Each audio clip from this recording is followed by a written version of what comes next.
Kirete Pantes. Here I am back again with another video, and in this video I'm just going to answer a few frequently asked questions, particularly about my Greek courses, especially Greek 101 to 106, in which I work through Athenaze there with students. The first question I get a lot is, how many hours outside class should you expect to be putting in? I've asked my students this, and generally speaking, students say they spend between 2 and 4 hours a week doing work on Greek themselves. I don't legislate or direct that. I give some study advice, but that's really up to you. Students who have done a bit more tend to do a little bit less hours. Obviously, students with more time on their hands can do more, but you should expect 2 to 4 hours of your own prep outside the hour of the class. Second question I get a lot is about the Italian and English Athenaze versions. I've got a few things to say about that. Firstly, what's the difference? The Italian edition has been Obergeized, has been to look more like Lingua Latina per se Illustrata by Hans Oberg. To some extent, that's successful. The second main difference is that the Italian edition has significant amounts of extra Greek text, at least twice as much, maybe 2.5 times as much. I haven't quite calculated, but it's a lot more. Third difference is the sequence of some grammatical features in the Italian is different to the English. Mainly, the Italian delays some grammar features till later in the course. I don't mind which textbook students have.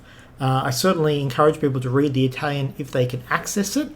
I teach primarily from the English version, knowing that students with the Italian can generally cope with that. But I'm happy to support you with whatever textbook version you end up with. Third question I often get is about the workbooks. I don't direct students to do the activities or the exercises in the workbooks at all, and I don't really tell you to do the exercises in the main book either. The workbooks are optional. There are Italian workbooks, the Meletemata and the Ephodia, which are reading books really than exercise. They're useful, but difficult to obtain. You can order them through Italian booksellers, but I'm certainly not going to be telling you that you need to be using them. Fourth question today, can I jump into an advanced class? Yes, maybe. Depends a bit on your background. If you've done some spoken Greek work before, that will help a great deal. It depends how much you've done. If you've done quite a bit of Greek but no speaking work, it's possible to jump into 102. Generally speaking, I advise students not to try and jump into 103 or beyond. My experience is that it's a bit of a sink or swim moment for students, and although they can often read texts at that level, they may find speaking in a way that matches the class difficult. So it is generally better to humble yourselves and go back and make it easy on yourself. Just say, look, it's going to be, the first semester is going to be easy for me. I've done Greek, and then you'll find, oh, it was easy, and you'll be better equipped to go forward with some more spoken work. Fifth question I want to address today is, what about the audio and video materials? The audio materials that I provide are mostly just recordings of the chapters, and that's mostly the early on chapters. I'm trying to get to the later chapters. There are fairly extensive video materials that go along with my courses.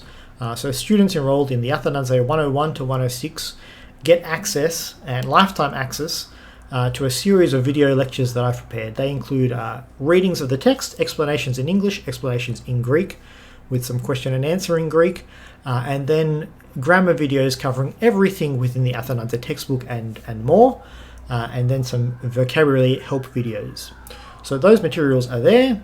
They're there for you forever, and until the internet ceases. And that's part of the support material that you can be working on each week outside class to develop. If you have any other questions, please let me know. Let me know in the comments, or send me an email or a message on Twitter or somewhere else, and I'll be happy to answer them.